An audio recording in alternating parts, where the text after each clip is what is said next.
Hey everybody, welcome, welcome, welcome. Going live today. It's Monday, June 10th, and I want to welcome you to Ask Susan, your personal, transformational, motivational moment from me, Susan Lazar Hart, creator of the Congruent Living Academy and the Congruent Life Method. And wanting to let you know that we will be closing this Facebook down as of June 30th. So if you would love to stay in contact with me, I'll be giving you a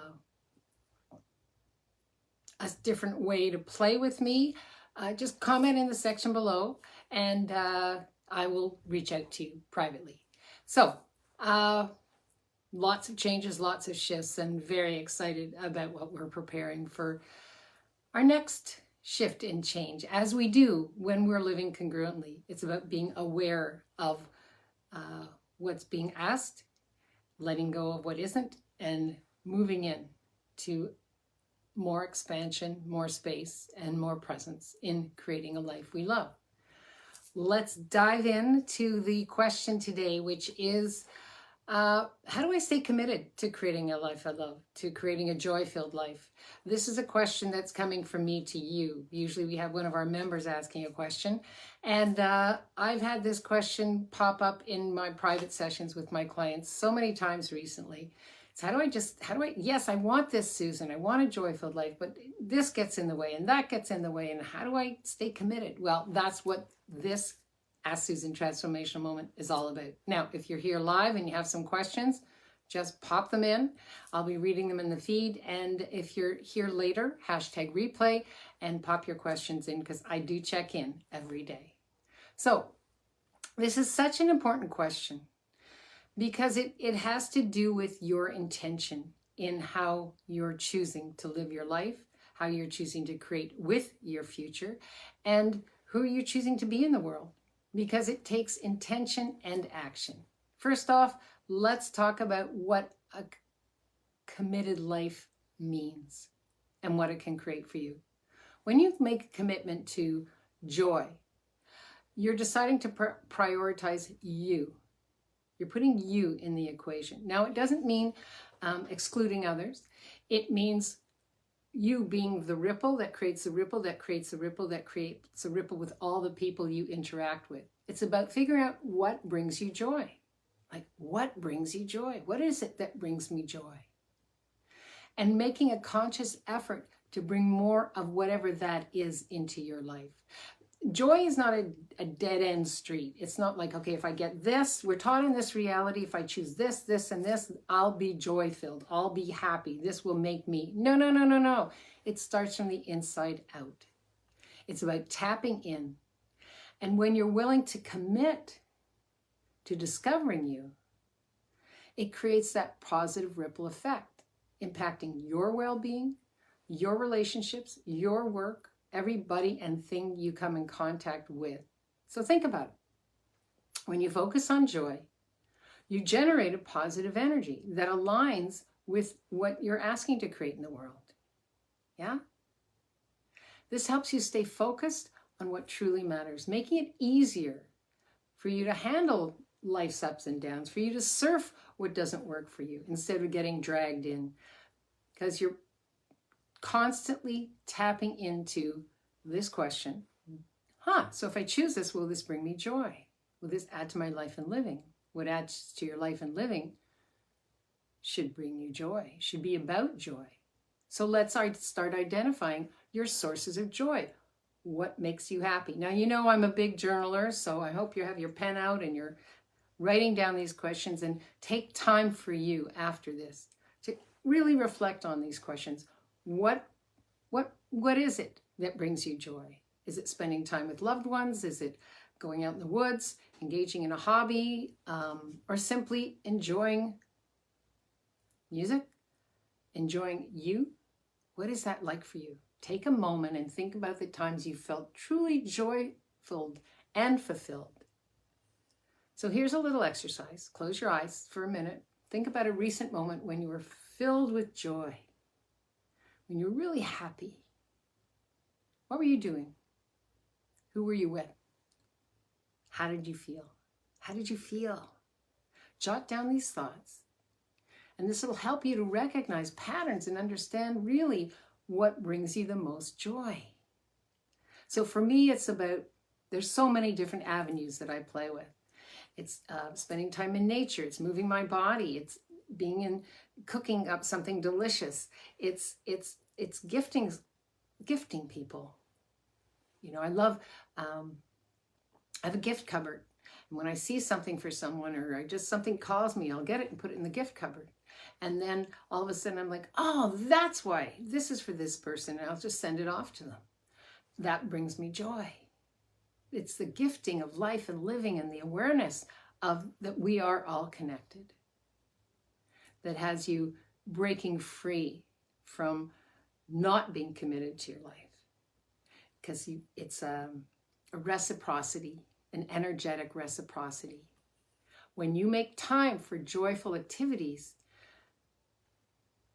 there's a reciprocity there, and there's a calmness in your body and your being, and your nerves just go, this is yummy, rather than contracting, saying, oh, I don't like this. So again, how do you stay committed? Tap in. Tap in to what gives your body that yumminess. Think of it as prioritizing your well-being, because really that's what it is. If you're reading a good book, gardening, practicing a hobby, carve that time out for you. I know for myself, reading a book of fiction at night before I go to bed brings me so much joy, just getting lost in this book. And in the morning, it's about transformational books. It's about being present with what's available to me, the information highway, and tapping into what adds to my life and living. That's what I listen to in the morning. So that there's a commitment there for me, a commitment to my curiosity, my innate wonder. I wonder, what is this all about? That's when I know that I'm willing to honor that commitment to myself, and that bleeds into my business, into my relationships, into my life and living. That it's an intention that I'm planning every day with. I'm drawing in to me every day, and ensures that there'll be space and space and space for joy-filled activities, joy in my life. Another key aspect to embracing positive habits, if you will, that's what a commitment is. It's contributes to, and I mentioned that many times already, it contributes to your overall love of life, right?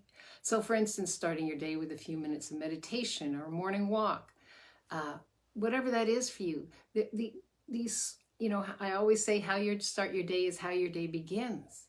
So it's important for you to be aware that, you know, when you wake up with feeling like there's an elephant on your head, or feeling like you picked up everything that's going on in the world, stop.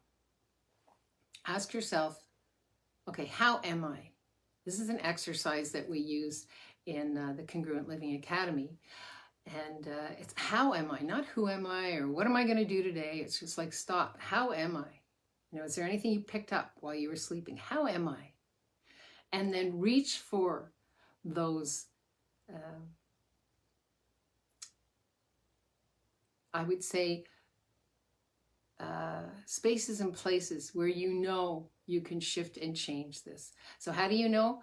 Because you've tried them out. So I know for myself on Saturday, perfect example, I woke up and I was like, there's something off here. And I went outside, walked on the grass, took my shoes off, just walked on the grass, talked with the trees, talked with the plants, and just practice breathing, right? Just breathing.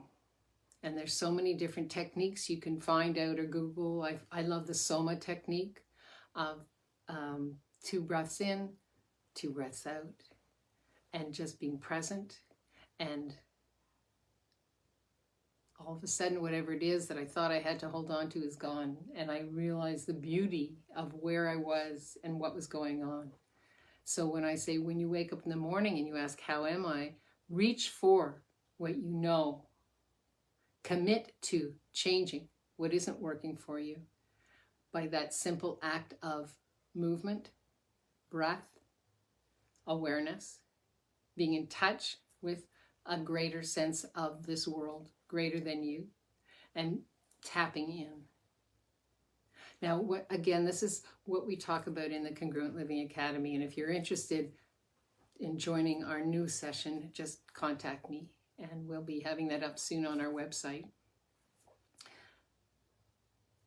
How do you commit to a joy-filled life?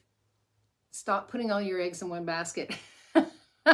You know, we're taught, okay, if I only do this, if I get that promotion, if I get this relationship, if I, then I'll be happy, then I'll be joy-filled. But the truth is, you have to create a life with multiple sources of joy, and that starts from within.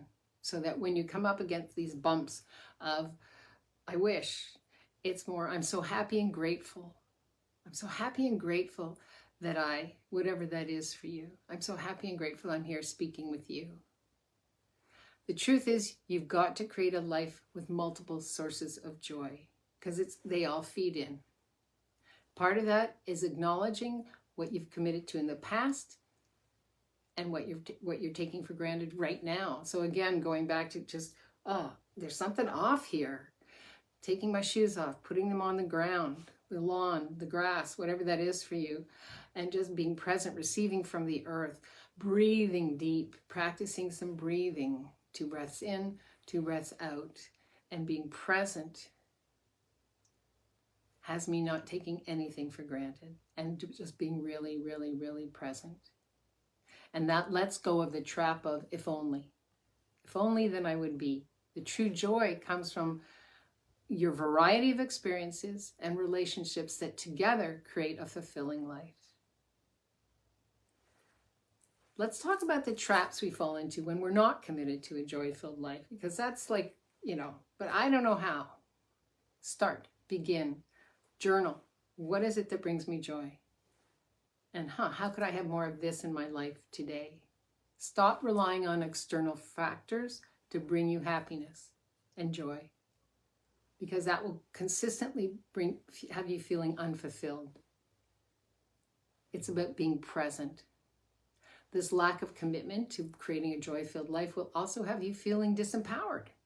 You'll end up thinking, I have to depend on that, or I'm just waiting for that. And we find ourselves waiting for the perfect moment or situation to be happy instead of actively creating joy in our lives. So we've talked about how am I? We've talked about the simple shift focuses on acknowledging how you're feeling and recognizing that you have the power to shift and change that. So each moment, just check in with yourself. Here's the deal. I heard this recently and I thought, yeah, that makes sense. If it doesn't bring you joy, it's not you. So simple, right? Like, with a little kid, they're just joyous and they're fully them. And when it's not, they're either crying or cranky or whatever that is. Well, we're no different as we grow. Recognize if it doesn't bring you joy, if you don't have that yes, it's not you. It's not you. It never was. Recognize your feelings, and an awareness gives you the power to change what you are experiencing. So start by acknowledging, is this holding me back or is this bringing me joy? And then create a plan to address those challenges. Now, it might involve setting boundaries, seeking support from loved ones, reaching out to a mentor like myself, making lifestyle changes, whatever that is, you have the power. Once you tap into, this is what joy is. Okay. You have the power. You have the awareness. You have the wherewithal to commit to, I'll have more of this, thank you very much. What if a commitment was as simple as that? I'll have more of this, thank you very much. Yeah. Because it's important to express gratitude and acknowledge the efforts you're making in creating a life you love. Now, appreciate the small steps you're taking. Celebrate the progress. No matter how minor it may seem, it's huge in your life and your living. So take a moment each day to acknowledge what you've done to bring more joy into your life. And whether it's as simple as spending a few minutes in the sun in the morning, or as significant as making a major life change, recognize that every commitment counts. You're letting the universe know you're in. Yeah. So remember that creating a joy-filled life is a journey. Okay, it's a journey. That commitment is a journey. We've been, from the ages of 1 to 7, we were trained that our life is supposed to be about somebody else, about pleasing somebody else, about creating for somebody else, about feedback, that we are doing the right thing. Well, no. Now it's your turn, right? Wherever you are in your life, you're in the middle of your life. And so it's about reflecting, acknowledging, appreciating, and creating a joy-filled life. This journey requires intention, action, and a willingness to embrace the changes that commitment will create for you, for me, for the planet, and beyond. So remember, it's about making conscious choices for your happiness and fulfillment. Thank you for joining me today. I'd love to hear what steps you're willing to take in creating a joy-filled life. So please, please, please share them in the comments below. And until next time, keep embracing your beautiful journey, this beautiful journey. And stay tuned for more inspiring content. And once again, if you're interested in maintaining contact with me after we close this Facebook June 30th, come on over to my personal page and friend me, and right here, let me know what it is that you're asking for in creating a life filled with joy-filled commitment. I'd love to hear from you. Until then, next Monday. Have an amazing day. Bye-bye.